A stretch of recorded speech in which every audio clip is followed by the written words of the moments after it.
America একা নয়, তার সঙ্গে নেটো।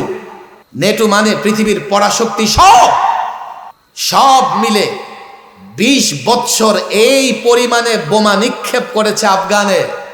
এক এক পাহাড় পর্যন্ত বোমা নিক্ষেপ করে ধ্বংস করে ফেলেছে। তারা মনে করেছে এত বোমা মারবো মাটি পর্যন্ত ধ্বংস হয়ে যাবে।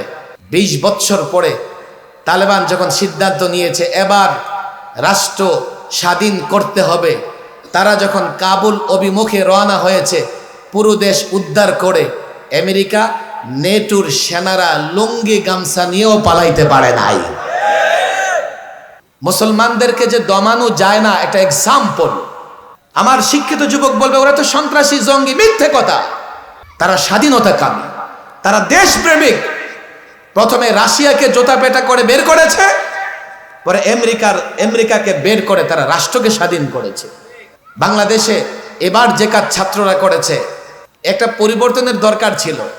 মাঝে মধ্যে মুক্ত আকাশের নিচেও নিজেকে বন্দী মনে হইতো। সপ্তাহে 3 বার হাজিরা, 30টা 40টা মামলা। মনে হতো যে বুকে একটা পাথর চাপা দিয়ে রেখেছি, কবে মুক্ত হব। মুক্তির জন্য পরিবর্তনের দরকার ছিল, কিন্তু মনে রেখো পরিবর্তনের চাইতে পুনর্গঠন কঠিন। চূড়ান্ত পরিবর্তনের জন্য